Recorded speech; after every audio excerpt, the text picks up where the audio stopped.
Hot takes, great debates, highlights, basketball. So we have another trade as the trade deadline is, look, it's happening at 3. I don't think we're going to get any big time trades, but here's another one of those trades to me that could have big time ramifications if it works out correctly for this team. I thought Philadelphia had to make a trade at the deadline. Let me be clear with that. I thought Philly was one of those teams who they're struggling right now. They've fallen to 6th in the Eastern Conference. That team has entirely too much talent. And Elton Brand and company, they pay entirely too many guys to be that way. You know, I know Josh Richardson, he was a Vol. I went to Tennessee as well. You pair him up with Tobias Harris, who got the bag this summer. Ben Simmons, who got the bag this summer. You talking about Al Horford, who got the bag this summer. Joel Embiid, who got the bag a summer or two ago. They got too many guys making money, man. That starting lineup, they're making too much money. And when you have a starting lineup that potent and that financially steering for you, they got to produce. You ain't going to be able to get a big-time bench when you got starters making that type of money. You don't have any money left. And the fact that these starters, these 4 or 5 guys, they're struggling. Philadelphia has acquired a couple of guys from the Golden State Warriors, Alec Burks and Glenn Robinson III, for pretty much some picks. So not a lot of players or any players that are all going forward sent over to Golden State. The Warriors are just acquiring picks. The Sixers are giving the Warriors a 2020 second round pick from Dallas, a 2021 second round pick via Denver, and a 22 second round pick from Toronto. That is from Woj over at ESPN reporting that, so it's 100% accurate. I think, the Warriors, in my opinion, if I were them, I would have held on to Glenn Robinson and Alex Burks. I get why you make the trade, or, I get why you wanted to make a trade at the deadline. They don't want to win games. And Glenn Robinson and Alec Burks, they play hard. I think I've seen Alec Burks have a couple of games with over 30 this season. They don't want guys that can win. They don't want guys that's helping them. They're trying to intentionally lose games. Their whole thought process is around that number 1 pick that they think they got a chance to get. They have one of the worst records in the NBA. They're trying to get a James Wiseman or, maybe trade that pick. I've been telling you guys this from the beginning. I would have never traded D'Angelo Russell at the deadline. And, obviously he's not going to get traded now. I believe the Warriors are going to package Russell and that top 3 pick if the Warriors do get it. And I believe they're going to go get an all-star this summer. If it's Karl-Anthony Towns, if you're Minnesota and it's Karl-Anthony Towns right there, I don't know how you turn down D'Angelo Russell and Karl-Anthony Towns. Now, I know obviously Russell and Towns wants to play with each other. I understand that. I'm not stupid here.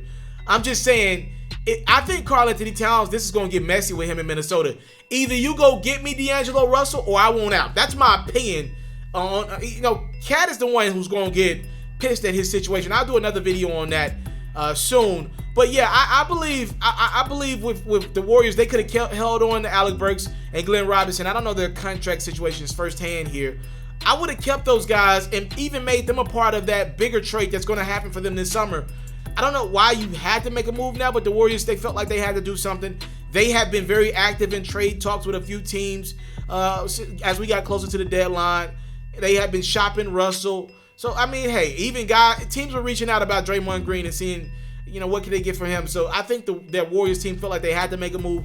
They want to lose games. My only concern with the Warriors is, with Adam Silver and the NBA changing that lottery up, there literally are no guarantees that the Warriors are going to get a top 3 pick, right? So you could have done all this and position yourself to lose games and mess around and get like a 5 or 6 pick. We saw it last year.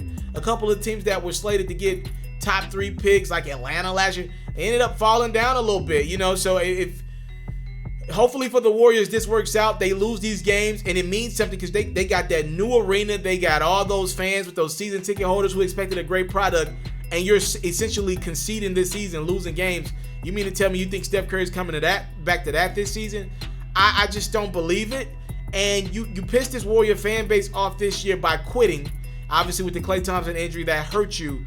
And then Steph has pretty much missed the whole year with a broken hand. I just wonder, if you don't get that top 3 pick, was all this worth it? Quitting, low managing Draymond Green. Hell, low managing D'Angelo Russell. He ain't even going to be your guy long term. So we'll see what happens with the Warriors as they make a move at the deadline. Philly needed this move desperately as they go get some much needed shooting. They needed shooting off that bench to the utmost, and they go get that. One thing that's a problem in Philadelphia right now is spacing. So don't be surprised if Alec Burks ends up in that starting lineup late in games. If Josh Richardson has it going, I wouldn't be surprised if they take Ben Simmons off the court. I was watching a play the other night where you had Ben Simmons, Al Horford, and Joel Embiid all posting up on the same possession. They don't have spacing right now. And when Richardson or Tobias' shots are not falling, there's just not enough room. Not enough room in that lane because Ben Simmons has no perimeter game. He's the X factor. He has to learn how to make a jumper, at least take jumpers. Right now, you don't have enough space. I don't believe Ben Simmons and Joel Embiid can play together. That's just my opinion. Let me know what you think in the comment box below. I'm out. You into sports, we got you. NFL news, I got you. NBA news, NBA highlights, NBA full coverage, feature stories, all that great stuff, I got you. We even got a little bit of Madden and 2K mixed in. Subscribe to this platform, and I got you. More quality content on the way. Subscribe.